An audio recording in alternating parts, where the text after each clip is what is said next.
বাচ্চারা কিন্তু হরহামেশাই বায়না করে দোকান থেকে ওদেরকে এরকম মাফিন চকলেট কেক কিনে দিতে। তো আমরা যদি একটু ঘরোয়াভাবেই হোমমেড চকলেট কেকটা ওদের বানিয়ে দেই তাহলে কেমন হয়। তা আসসালামু আলাইকুম সবাইকে, মাইসেলফ কুকিংয়ে সবাইকে আবারও স্বাগতম জানাচ্ছি। তা আজকে এই মজাদার ইয়াম্মি সফট চকলেটি কাপকেক বানাবো, তাই আপনার সাথে শেয়ার করতে চলে আসলাম। ভালো লাগলে অবশ্যই ভিডিওটা দেখবেন, সেই সাথে ভিডিওতে একটা লাইক দিয়ে কমেন্টস করে জানাবেন, আর পছন্দ হলে মাইসেলফ কুকিং চ্যানেলটা সাবস্ক্রাইব করে নেবেন। তো এইভাবে দেখতে পাচ্ছেন আমি দুটো ডিম ভেঙে নিয়েছি। আজকে আমি দুটো ডিম দিয়ে এই মজাদার ইয়াম্মি চকলেটি মাফিন কেকটা বানাবো। যদি আপনারা বেশি ডিম দিয়েও করতে চান সমস্যা নেই। তো আমি এখানে হাফ কাপেরও কম ময়দা দিয়ে করব। দেখতে পাচ্ছেন এখানে আমি 6 চামচ পরিমাণ চিনি দিয়ে দিয়েছি। এখন এই ডিম আর চিনিটা একত্রে আমি বিট করে নেব। আপনারা চাইলে হ্যান্ড মিক্সার দিয়েও করতে পারেন, হয়তো তখন একটু সময় লাগে কিন্তু হয়ে যায়, সমস্যা নেই। তো এইভাবে যখন বিট করে নিয়েছি এরকম ফ্লোপি হয়ে গেছে, তখন আমি চকলেট এসেন্স দিয়ে দেব। যেহেতু চকলেট মাফিন কেক বানাবো সেজন্য একটু চকলেট এসেন্স দিয়ে দিলে চকলেটি একটা স্মেল বাচ্চাদের কাছে খুবই ভালো লাগে। তো দিয়ে দিলাম 5 টেবিল চামচ রেগুলার যে তেলটা সেটা।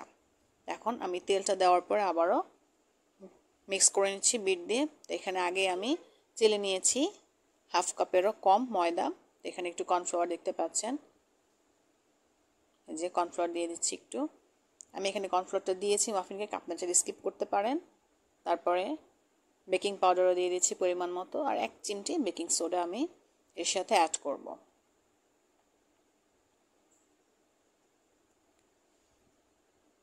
সবগুলো দেওয়ার পরে দেখতে পাচ্ছেন আমি কোকো পাউডার দিয়ে দিচ্ছি।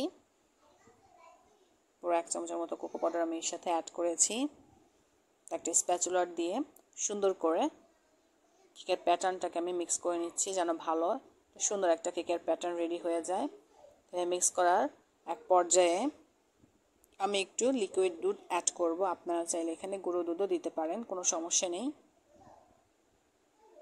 এখানে আমি 4 চামচ পরিমাণ লিকুইড দুধ অ্যাড করেছি, জাল দেওয়া, একদমই গরম না, উষ্ণ গরম থাকে সেই দুধটা দিয়েছি। আর এই তো অ্যালুমিনিয়ামের 4টি স্টিলের পাত্র দেখতে পাচ্ছেন আমি নিয়ে নিয়েছি কেকটা বসানোর জন্য।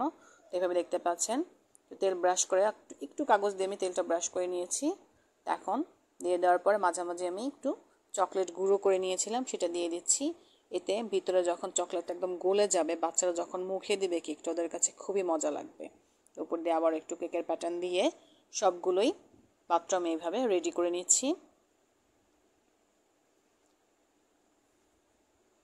এভাবে যদি আমরা হোমমেড কাপকেকটা বা মাফিন কেকটা যেটা বললাম যে তৈরি করতে পারি, দেখবেন বাচ্চারা কিন্তু বাইরে থেকে আর খেতে চাইবে না, আর খেতে চাইলেও ঘরেই তৈরি করে দেওয়া যাবে। তো দেখতে পাচ্ছেন আমি বসিয়ে দিয়েছি।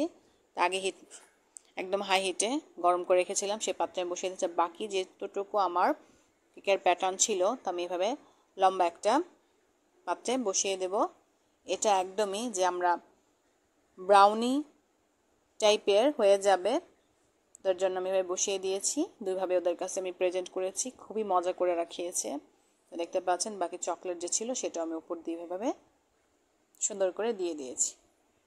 এই তো একদমই অল্প সময়ের মধ্যে 10 মিনিটের মধ্যেই আমার এই চকলেট মাফিন কেকটা একদমই রেডি। দেখতে পাচ্ছেন কি সুন্দর একটা কালার চলে এসেছে, একদমই দেখতে পাচ্ছেন চকলেটটা গোলে সুন্দর, খুবই সফট, খুবই নরম হয়েছে। হাত একদমই সফটে একটা চকলেট মাফিন কেক তৈরি হয়ে গেল।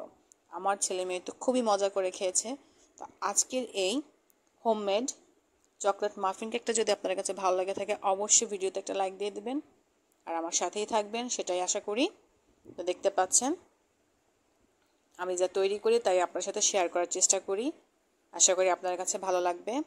দেখতে পাচ্ছেন এতটাই সফট, এতটাই ইয়াম্মি হয়েছে যে আমার তৈরি করতে যতটা সময় লেগেছে এটা শেষ করতে তার চেয়ে অনেক কম লেগেছে, সত্যি বিশ্বাস করুন।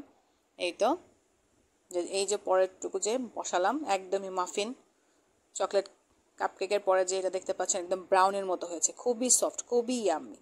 আপনাদেরকে একটু কেটে দেখিয়ে দিচ্ছি। এই তো দেখতে পাচ্ছেন কতটা সফট হয়েছে। এভাবে যদি সফট হয় না কেকটা খেতে অনেক অনেক ইয়াম্মি লাগে, একদম মুখে দিলেই মিশে যায়। তো আজকের ভিডিওতে ভালো লাগলে অবশ্যই কমেন্টস করে জানাবেন। আর সবাই ভালো থাকবেন। আল্লাহ হাফেজ।